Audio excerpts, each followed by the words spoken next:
Buenos días, mi nombre es Alfonso Arauz, estudiante de la clase de Cosmos de la Universidad San Francisco de Quito, y hoy les voy a hablar acerca de las ideas del filósofo estadounidense Daniel Dennett acerca del origen del intelecto humano, y las voy a relacionar con las ideas de Susanna Herculano Hausel con respecto a lo especial de dicho órgano.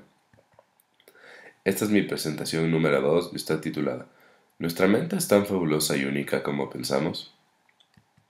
En primer lugar, Dennett considera que a pesar de lo acertada que es la teoría planteada por Darwin, la misma es una idea peligrosa para la humanidad. El autor afirmaba que la idea darwiniana es peligrosa, pues la misma desestabiliza muchas ideas o creencias existentes de la sociedad. Adicionalmente, plantea que el peligro de la idea de Darwin subyace en el hecho de que la misma obliga al mundo a dejar de lado todo mito sagrado o religión y además elimina por completo la idea de bondad o belleza que englobaba al mundo desde una teoría creacionista. En segundo lugar, se presentan las ideas recogidas en un texto de Johnson, quien habla del deseo de conquista universal que tiene Daniel Dennett.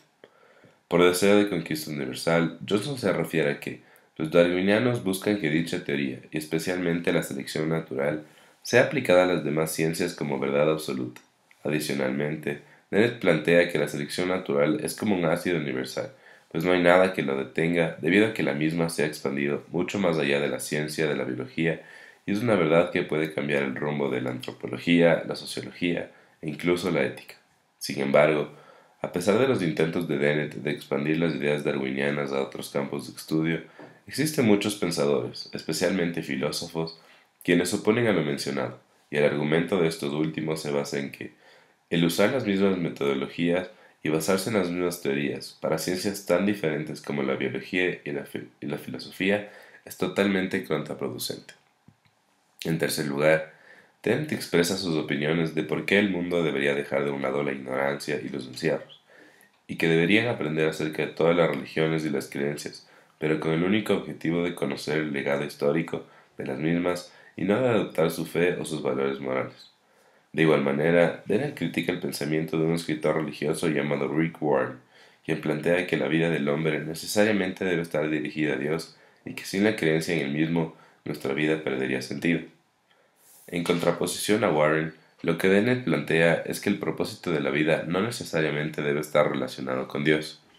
En base a estas diferentes posiciones, tanto Dennett como Warren plantean sus diferentes argumentos con respecto al origen del intelecto humano. Por un lado, Warren afirma que el intelecto humano necesariamente debe provenir de Dios, lo que se relacionaría con los ganchos celestiales a los que critica Dennett, los cuales serían elementos que Dios utilizó para crear el cerebro humano en un solo paso. Por el otro lado, Dennett afirma que el intelecto humano es el resultado de un proceso evolutivo, que se lo puede comparar con grúas que hicieron que el cerebro humano se desarrolle paso a paso. Finalmente, voy a mencionar el pensamiento de la pseudocientífica Susanna Herculano Hausel, quien plantea una serie de ideas acerca de por qué creemos que nuestro cerebro es tan especial. En primer lugar, Herculano Hausel desmiente la idea errónea de pensar acerca de nuestro cerebro como un elemento único en la naturaleza y afirma que dicho órgano posee las mismas características fisiológicas que el cerebro de cualquier otro primate. Luego de haber planteado que no existen diferencias asombrosas entre el cerebro de un humano y el cerebro de los chimpancés o simios, el Herculano Hausel plantea que el único elemento que diferencia al cerebro humano de los cerebros de especies similares es la cantidad de neuronas que se encuentran en la corteza cerebral. Adicionalmente, plantea que la cocina o la cocción de alimentos es otro elemento en la vida de los hombres que ha permitido el desarrollo de su cerebro, debido a que gracias a la misma, el hombre consume la cantidad de energía que necesita su cerebro para funcionar adecuadamente.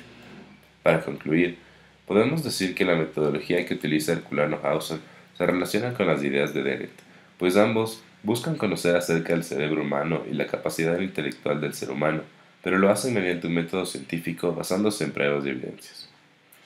Como bibliografía para este trabajo utilicé un texto y una conferencia en TED de Daniel Dennett. Adicionalmente, un texto de Johnson en donde se plantean las ideas de Dennett y finalmente utilicé una conferencia en TED de la pseudocientífica Susanna Herculano Hausel. Gracias.